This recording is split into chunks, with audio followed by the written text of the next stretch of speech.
After last class, I had a very interesting question which I would like to share with you, all of you. We were discussing that the source of happiness is consciousness, but the same entity who was a source of happiness to me, the same consciousness can also produce annoyance in me. Suppose somebody gave you a lot of happiness and consciousness was the actual factor which was giving you happiness. The same entity can also annoy me at certain times, isn't it? The same person can say something which I don't like and I get angry. So how can I say that what is it that is actually giving me happiness and what is it that is making me annoyed? The thing is, some particular trait of that mind I am not liking, that is producing the annoyance in me, and I have equated with the person with the mind. That is why I feel the pain or the annoyance or whatever. You understand? We equate people just with their minds and their bodies. That is why I am not able to connect in any deeper way. I am not able to see the person as consciousness enlivening a body and mind. So today we will go into something from the Upanishad which will teach you how to learn to think of things in terms of their actual reality, the truth behind them. They are appearing as body and mind, but there is some light of awareness shining through every being. So this particular story which I am taking up today, it is a very important story, quoted many times. It is the story of Svetaketu. Some of you might have heard. It's from the Chandogya Upanishad. It will teach you how to think of others, how to perceive this world. When they make sentences like, this whole world is nothing but God, nothing but Brahman, what do they mean? We will take up this and then we will go into, again, yoga, psychology, neurophysiology, your practical problems, into all of that. So let's start with this very, very elevating idea from the Upanishads. Now this is the story of Svetaketu. He was the son of a rishi called Uddalak Rishi. And this Uddalaka had great hope in his son. He was the only son and he wanted him to be a man of great learning. So he started teaching his son. After some time he thought that it's better if somebody else teaches my son. He has a preceptor, a greater guru. So he sends him to another very great rishi. Svetaketu was 12 years old at that time. And he goes to that preceptor. He learns many things over a period of another 12 years. He learns all the subjects that were available at that time. He learns the Vedic lore. He learns the Upanishads. He learns about the Vedangas, the Nyaya system of thought. He learns Kavya, he learns grammar, Niruktam, everything. And then he comes back after 12 years. And then Uddalak notices that he is now a man of great learning. He has a tremendous intellect, but he is a little arrogant. Vidya dadati vinayam. But this boy has not got that vinay. So one day he calls Svetaketu to him and says, look, my son, what have you learned? And then he gives a whole list. Father, I have learned this and this and this. And then the father says, very good. But tell me, have you learned that knowing which you know the unknowable? Have you perceived that, perceiving which you know that which cannot be perceived merely by the senses, but which gives you complete fulfillment? Have you known that? And then Svetaketu says, no, father, I have not heard even of anything like this. I don't know what you are speaking about. Then Uddalak says, didn't your teachers mention anything about it? And he said, maybe they didn't know anything of this kind, what you are talking about. What is it that you are talking about? And then the father said, look, as by knowing one lump of clay, you know everything that that clay is made up of. So also there is one substance knowing which you will know the actual essential essence of everything in this world of manifestation. So then Svetaketu thought, this is something very interesting, but what is this? Please explain it to me. And then we will stop the story here to go into the explanation. Knowing one lump of clay, you come to know everything that that clay is made up of. This is what he is saying, isn't it? Now you just take this thought into your mind. What is the meaning of this? Suppose we make something out of clay. Suppose we make a pot, or we make a ladle, or we make a jar. Now the claim, the Rishi is saying, if you know its essential content, which is clay, you will know everything about this, the formations of clay, the pot, the ladle, whatever. Now what is he trying to say, tell us here? You see, let's just take the example of a pot. Is a pot different from clay? Clay in a particular formation is called pot. Clay with a name and a form and a function is called pot, isn't it? Is there a separate reality called pot apart from clay? No. Is there? No. Clay, pot is nothing but clay in another form, with another name, with another function. Now tell me one thing, I will ask you a few questions based on this. Can I say that that thing which is appearing as pot to you, is it more clay or is it more pot? Think and tell me. It's more clay. Why? Because the clay can exist apart from pot, but the pot cannot exist apart from clay. It is only clay. It is through and through clay. It is clay in a particular shape and form and name.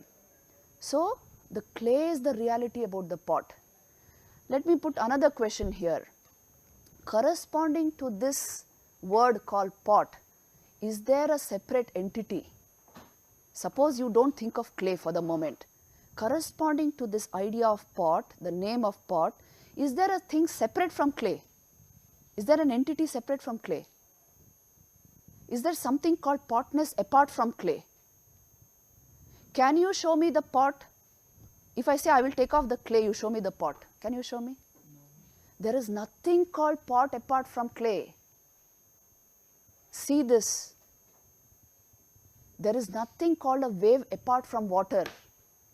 There is nothing called ornaments apart from gold. There is nothing called color apart from electromagnetic radiation. It appears as color to your equipment. So also there is nothing called a world apart from Brahman, existence, consciousness and bliss. And you are that Svetaketu, he says. You are that Brahman appearing as this particular entity with this name, this form. They are talking about you. You are that essential consciousness appearing in this form.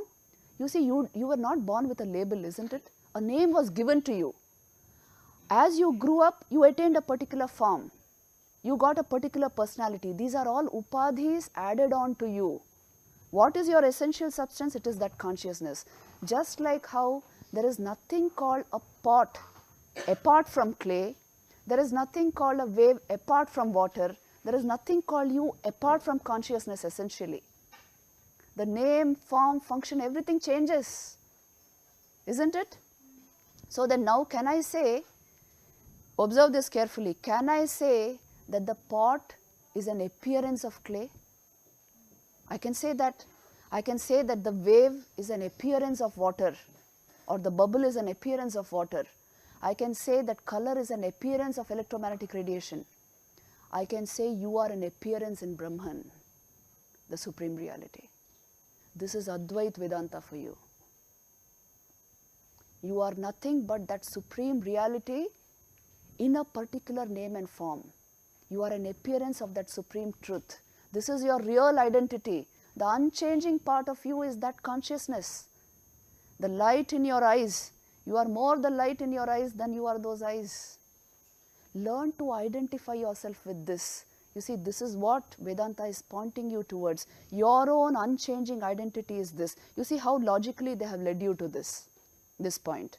This is the teaching being given by the Rishi to his son. Learn to identify yourself properly. Even logically you can understand. You are functioning as a pot. You have invested your entire energy into that formation called pot, that name called pot. But the essential thing about the pot, its essence is the clay. If you give too much importance only to the name and form and function, you will lose sight of the essential element, the substance, the substratum, the clay. So learn to identify yourself rightly first. Unless you have asked, who am I? You will not track the actual subject. Unless you know the subject, how will you relate properly with the object, with the objective world? You see, this is the next step which he is going to teach Svetaketu. how to relate with others, if you have not identified yourself properly, known yourself as you truly are, the unchanging you, unless you have at least an idea of this, how will you relate with others properly? When he gives this knowledge to Svetaketu, his ears perk up, Svetaketu, and because he is an intelligent young boy, and he tells his father, tell me more about this, father. What is this reality about me which I am seeing? I am seeing the clay only as the pot. Tell me more about this clayness.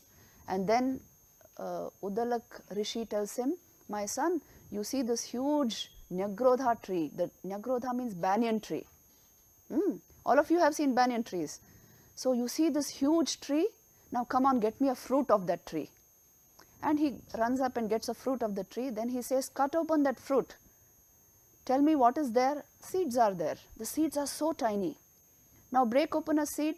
What do you find there? A tinier portion, a tinier reductionist technique of science.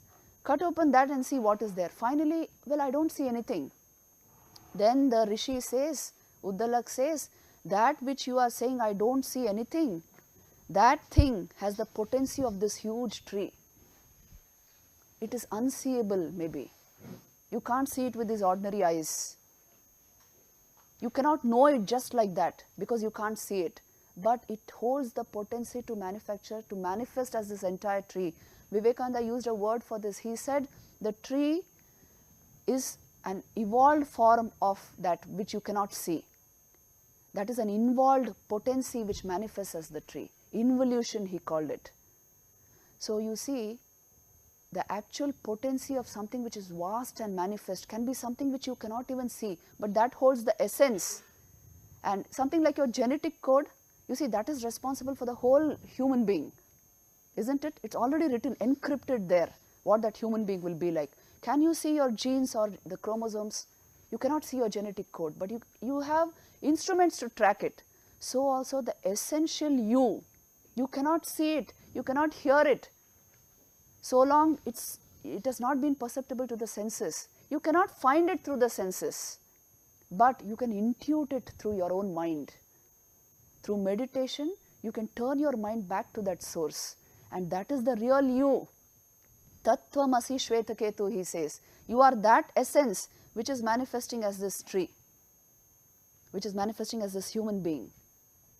Even as you cannot see the essence of the tree in that seed, you cannot see your essence just now as an objective reality outside of you. Na sandrishe tishtati rupamasya, na chakshusha pashyati kaschanainam. You cannot see it as an object in front of you. You cannot see it as with these eyes, because they are trained only to see objective reality. They are turned outward, isn't it? But this essence is right within you. Because consciousness is your essence, you function as conscious beings. Your mind becomes conscious, your body becomes enlivened. You are that consciousness, O Svetaketu. He is telling you, you are that. Tattvamasi Svetaketu. Now Svetaketu got all the more interested. Oh, he is talking about my real essence. So he said, tell me more about this. And then Uddalak Muni said, okay son, get me a pot of water. And he brought him a pot of water, and the sage took a pinch of salt and dissolved it in that water. And then said, can you see the salt now in this? No, father, I can't see it. Then he said, taste the water and see. Taste it on the surface. How is it? It is salty. In the middle, how is it? It is salty. At the bottom, how is it? It's salty. The salt has pervaded the water. The self, pure consciousness pervades your entire personality structure. That is why your mind starts functioning. That is why your intellect becomes brilliant. You start understanding things. It gets enlivened. That is why your body appears to be some conscious entity. And you immediately identify with all of these. And you think this much only is me. But you are essentially the clay functioning as the pot. Please remember this. You are the water functioning as the wave or the bubble. You are the gold essentially functioning as an ornament temporarily. So the whole problem is our mind is so interested in the formations of consciousness, it loses sight of the essential substance. Just like how logically he is trying to prove this to you, Actually, you can experience this if you get into meditation. What is the essential part of me? When I say I, what does it signify? What do I mean by I?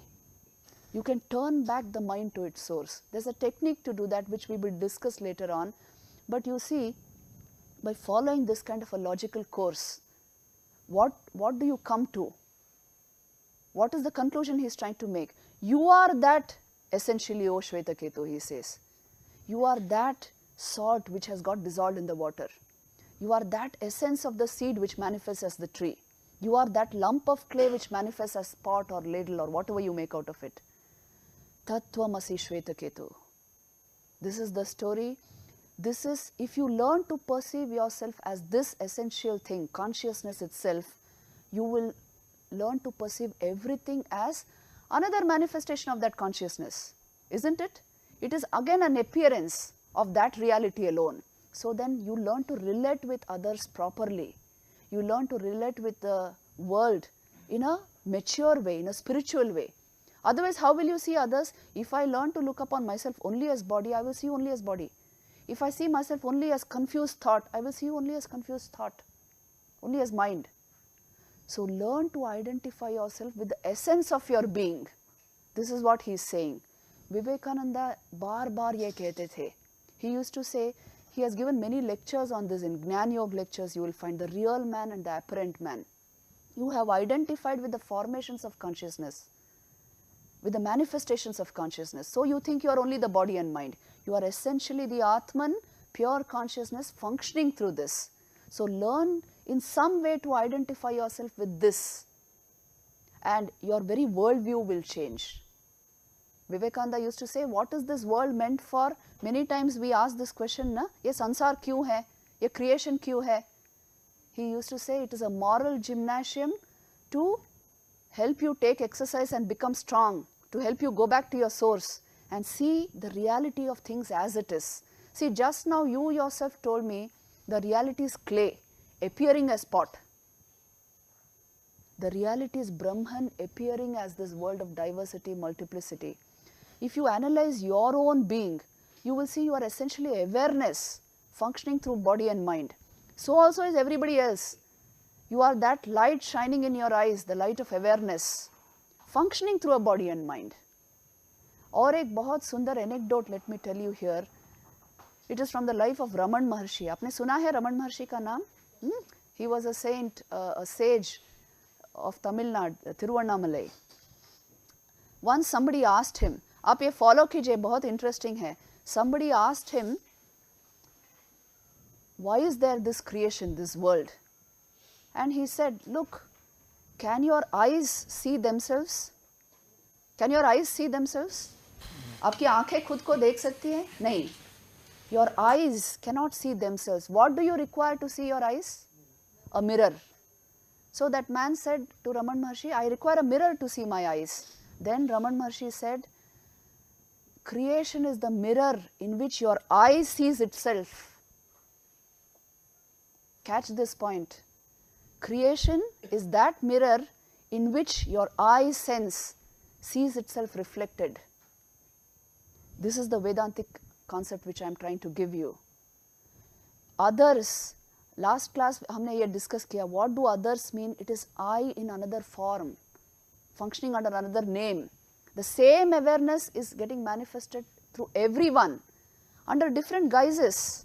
Because we identify the person only with his body and mind, we don't see this simple truth. We see only the pots, we don't see the clay. We don't see the essential water, we see only the wave or the bubbles, the foam. We get caught up in that. समझ में आ रहा है आपको?